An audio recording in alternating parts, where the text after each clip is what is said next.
My name is John Williams, and for 32 years, I believed in hard work, loyalty, and the power of dedication. I'm a foreman at Peterson Construction, been there for 8 years now, working my way up from carrying tools to managing crews. My hands are permanently stained with grease and calloused from steel and concrete, but I've never been ashamed of honest work. Every blister earned helped build the life I thought I wanted. I married my high school sweetheart, Bethany, B, I called her, 3 weeks after graduation. She was 18, golden hair always catching sunlight, with this laugh that made my chest tight in the best way. We were those kids everyone said would never last, too young and too broke to make it work. But we proved them wrong, or so I thought. While my classmates partied through college, I was pulling double shifts to pay for our tiny apartment, then saving for a house down payment, then working overtime to fill that house with the life she deserved. Bethany stayed home, and that was our arrangement. Traditional, maybe old-fashioned, but it worked. She maintained our space, cooked dinner most nights, handled the domestic side while I handled everything else. I'd come home exhausted from 12-hour days to find her curled up on the couch, usually watching some reality show, always beautiful even in sweatpants.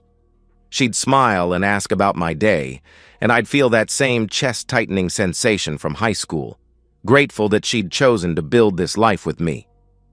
The lotus tattoo came from our honeymoon in Thailand, our one real extravagance. She'd gotten it on her lower back, a delicate black design that curved perfectly with her spine. I'd traced it with my fingers on lazy Sunday mornings, this intimate mark that belonged to us, to our beginning as husband and wife. That Thursday night in March, I'd just finished a 16-hour shift installing emergency fire exits at the new medical center. The job was behind schedule, the client was breathing down our necks, and I'd been living on coffee and adrenaline for 3 days straight. I dragged myself home at nearly midnight, expecting to find Bethany already asleep. She was, curled up in our bed with her phone still glowing beside her on the nightstand. I kissed her forehead gently, not wanting to wake her, then headed to the kitchen for something to eat.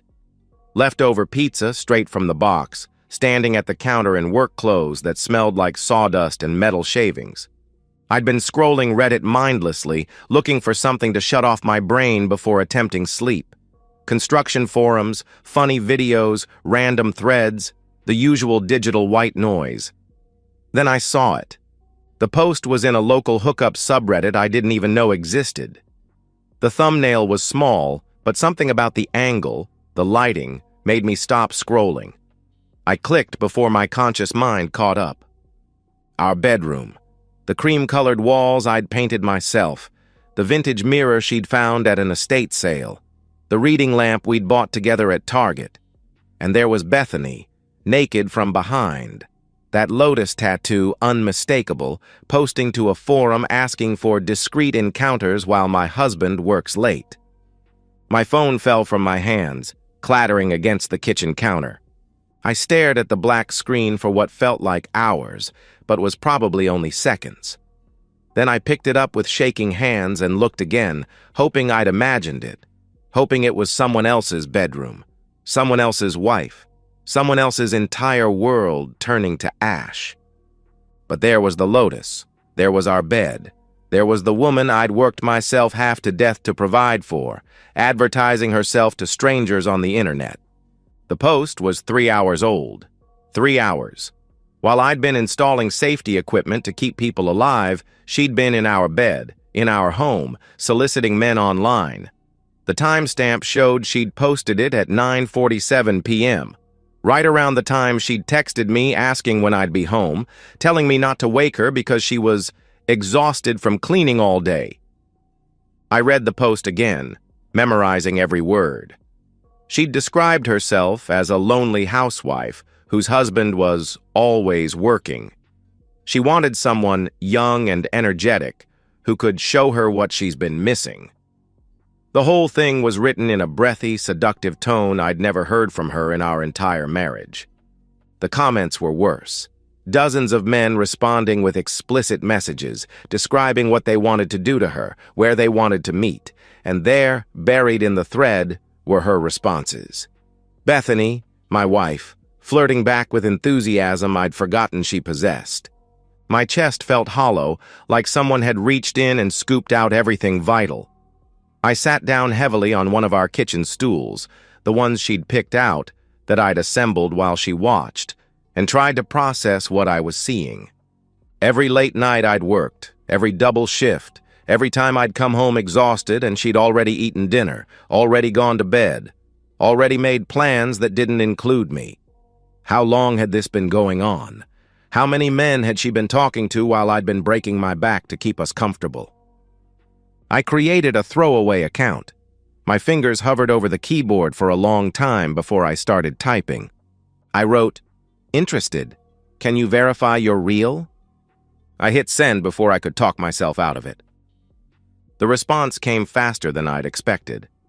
Bethany was apparently still awake, still online, still actively hunting while I sat in our kitchen processing the destruction of everything I'd believed about my life. Her reply appeared, "Of course, honey. What kind of verification do you need?" The casual endearment hit like a physical blow. Honey. She called me that sometimes, but rarely, and never with that playful emoji. Never with the flirtatious undertone that radiated from every word in her messages.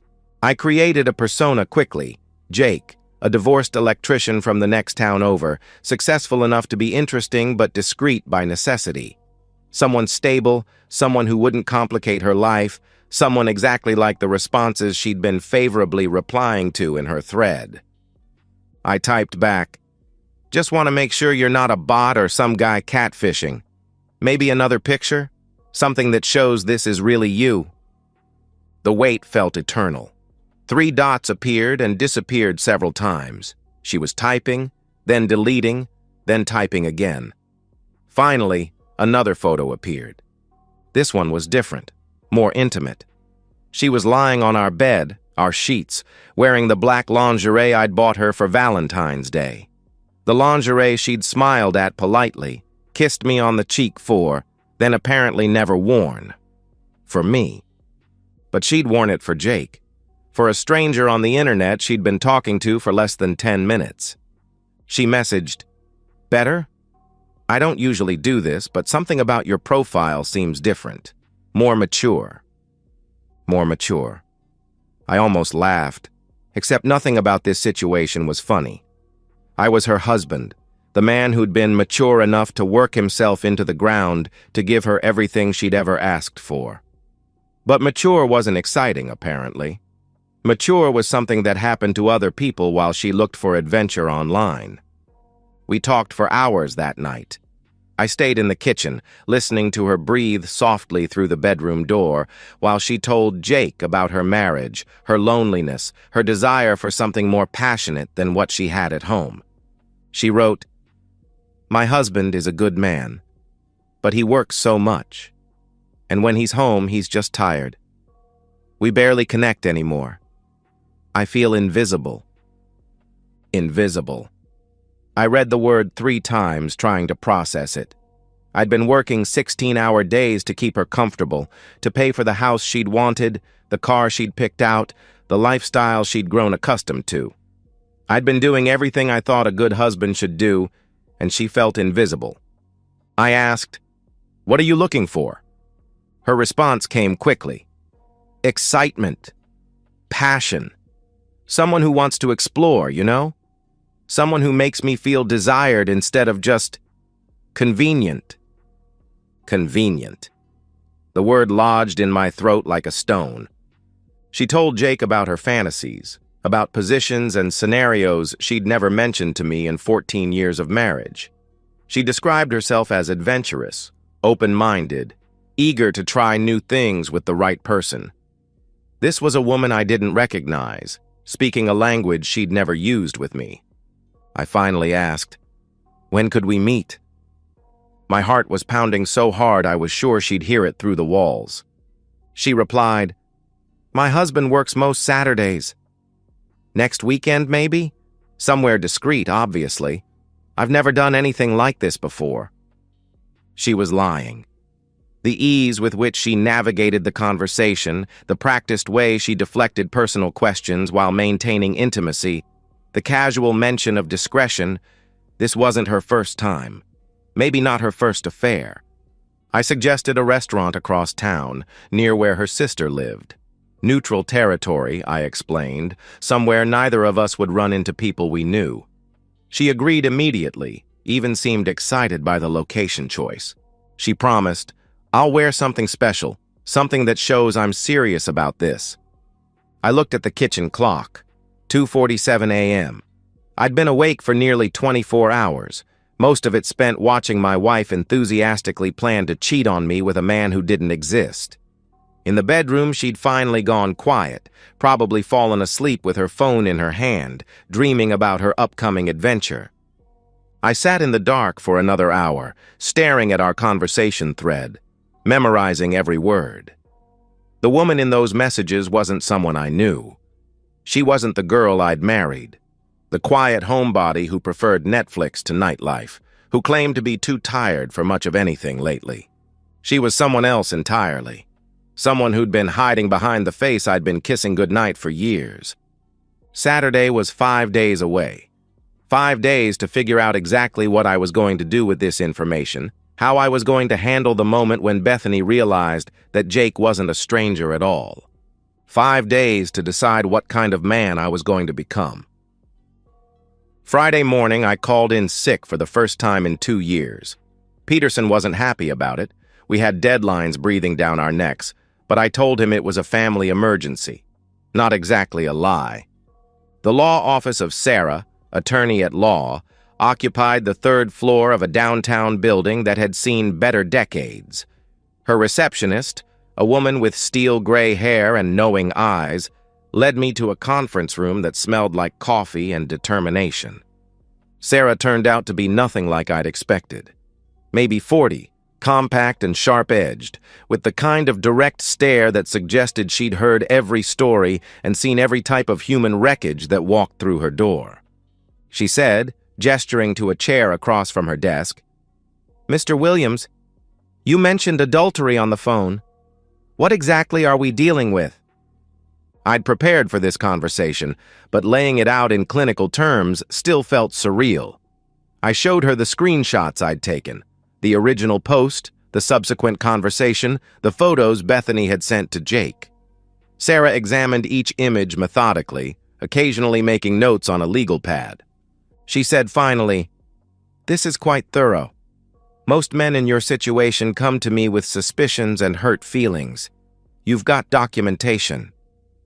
I replied, "I work in construction. You don't build anything solid without a good foundation." She smiled at that. The first time her expression had softened since I'd walked in and said, "Smart. Now tell me about your assets." We spent the next hour dissecting my marriage from a legal perspective. The house was in both our names, but I'd made every payment. The cars, the savings account, the furniture, all purchased with my income, while Bethany had contributed nothing financial to our household in over a decade. Sarah explained, "Illinois is a no-fault state, but adultery can still influence asset division, especially when there's evidence of deception and a pattern of financial dependence. The fact that she's been actively seeking encounters while you've been the sole provider works in your favor." She quoted me a retainer fee that would have been devastating 6 months ago. Now it felt like the best investment I'd ever made. I said, "I want papers drawn up before tomorrow. Clean, straightforward, no contest expected." She looked at me and said, "You sound confident about that." I replied simply, "I am." That afternoon, I drove to 3 different electronics stores, paying cash for a small digital camera and a portable printer. If Bethany wanted to play games with documentation, I'd make sure every piece of evidence was preserved properly. Back home, I moved through our house like a stranger, seeing everything differently. The wedding photos on the mantle looked like exhibits in a museum of someone else's life. The kitchen where we'd shared morning coffee felt like a stage set.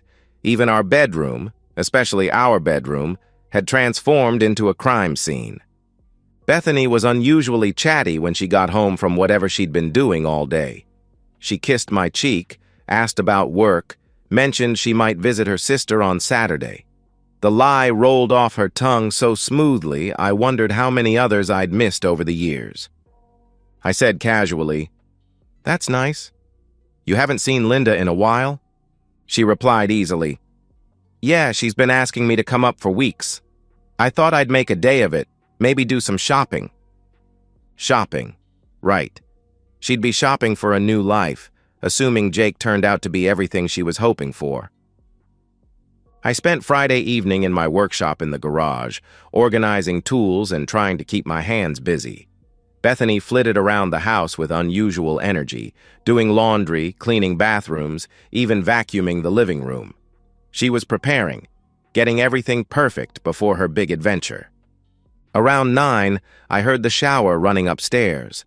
She was in there for nearly an hour, longer than usual, certainly longer than necessary for someone planning to visit her sister. When she emerged, her legs were freshly shaved and she smelled like the expensive perfume I'd bought her for our anniversary. I said from the doorway, "You smell nice." She turned, startled, then smiled and replied, "Just felt like treating myself. You know how it is." I didn't know how it was.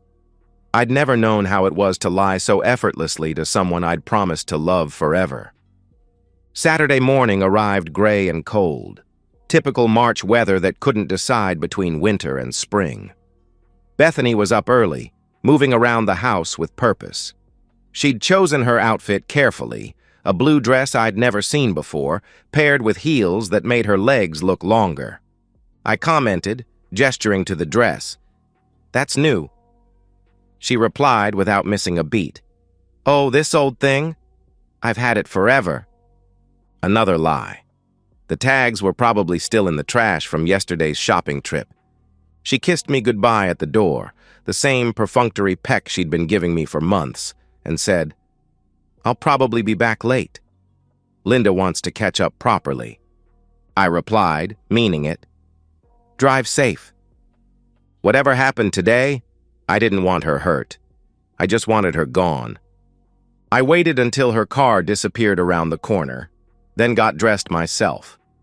Dark jeans, a button-down shirt she'd bought me for Christmas, boots that could handle whatever this day might throw at me.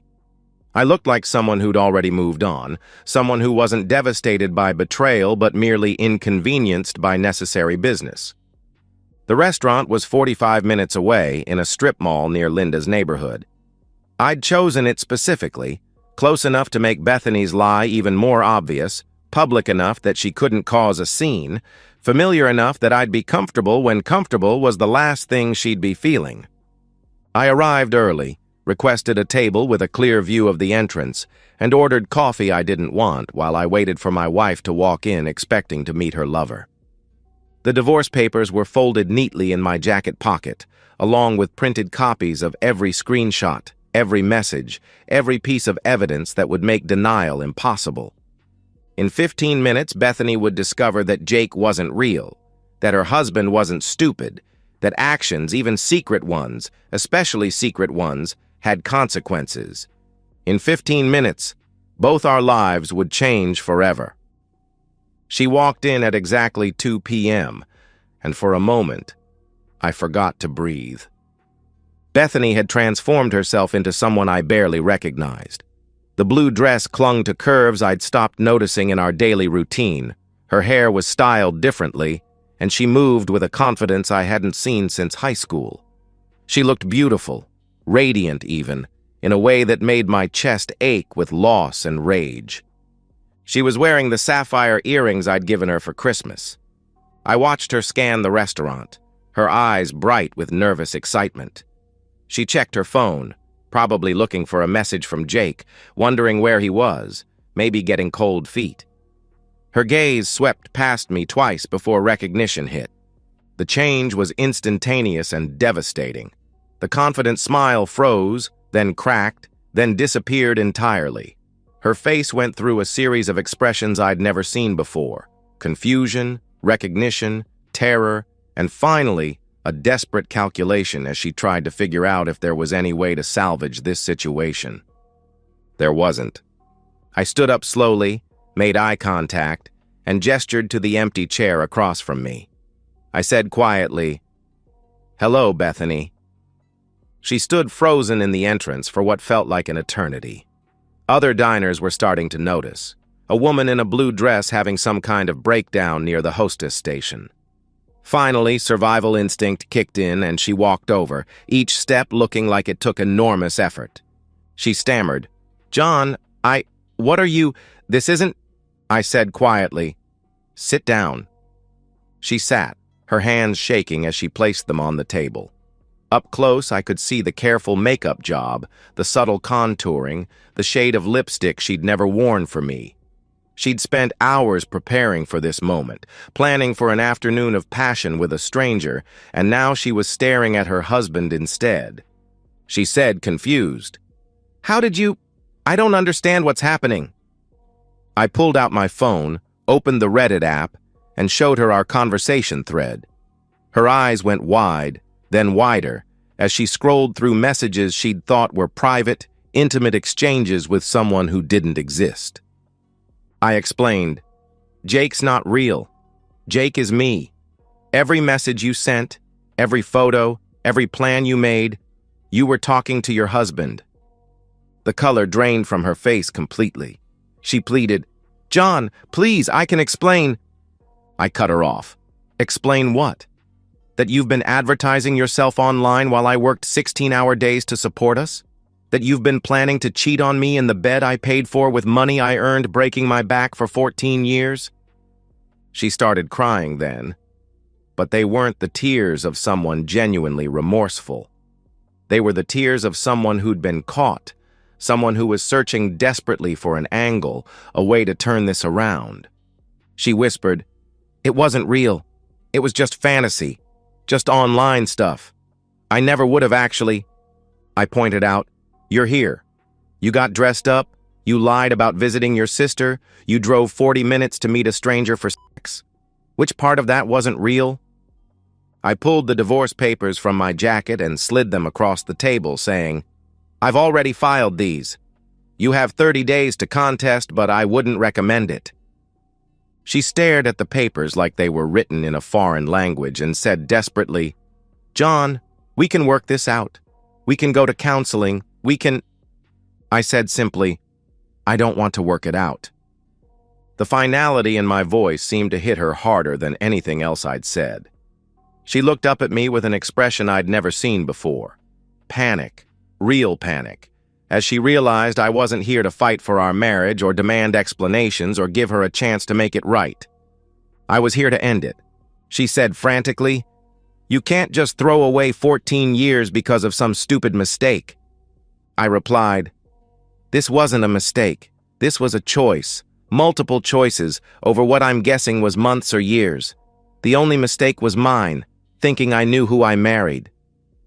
I stood up, left a 20 on the table for the coffee I'd barely touched, and said, "Your things will be packed and shipped to Linda's by Tuesday. The house keys should be left on the kitchen counter." She called out, "John, wait!" But I was already walking away, past the other diners who'd been pretending not to watch our table, past the hostess who'd seen enough drama to know when it was over. I could hear Bethany calling my name, but I didn't turn around.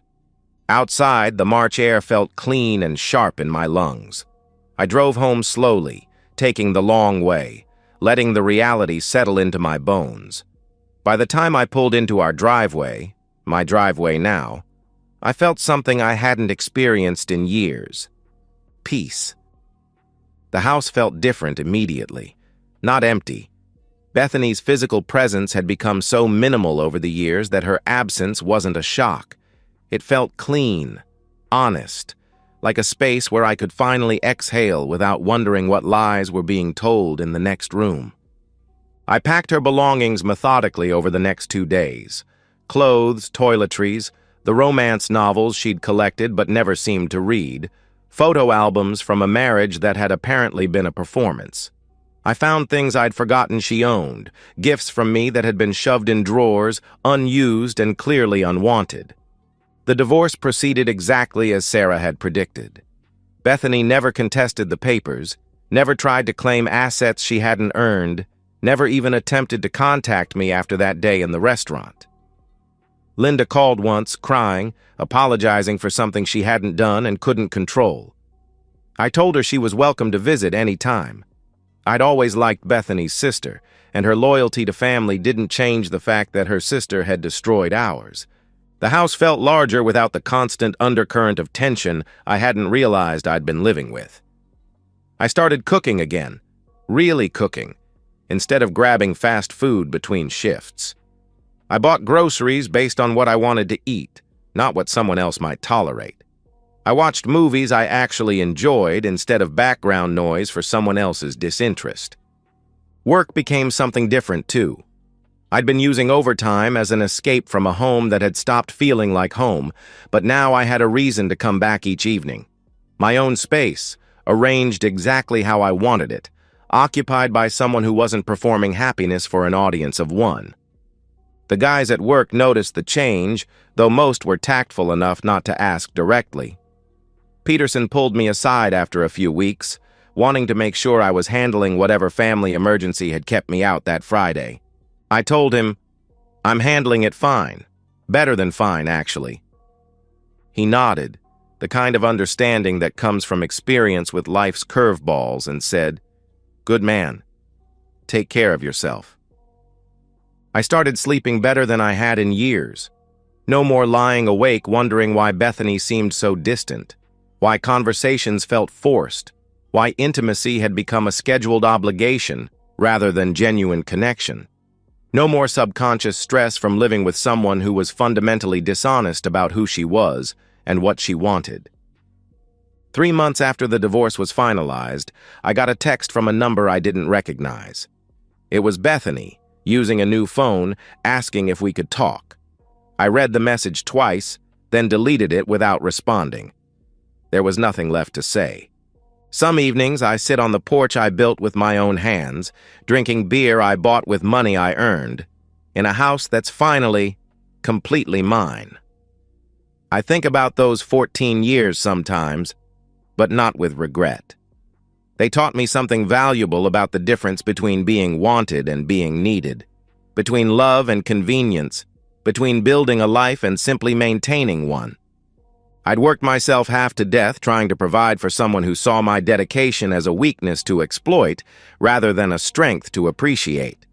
Now I work for myself, live for myself, make decisions based on what will make me genuinely happy rather than what might earn me gratitude I'll never receive. The betrayal hurt, but the liberation that followed hurt more. The painful realization of how much of myself I'd lost trying to make someone else happy. How much life I'd missed while focused on earning love that was never really there. I don't hate Bethany anymore. Hatred requires energy and emotional investment I'm not willing to spare. She made her choices, revealed who she really was, and gave me the gift of clarity. For that, in a strange way, I'm grateful. These days, when people ask if I'm dating, I tell them I'm not in any hurry. I'm learning to enjoy my own company again, to build a life that's authentically mine, rather than a compromise between what I want and what someone else might accept. Someday, maybe I'll meet someone who appreciates dedication rather than resenting it, who sees partnership as addition rather than subtraction, someone who chooses honesty even when lies would be easier. But if I don't, that's fine too. I've learned the difference between being alone and being lonely, and I'm no longer afraid of either. The house is quiet these days, but it's a peaceful quiet. The quiet of someone who finally knows exactly who he is and exactly what he's worth.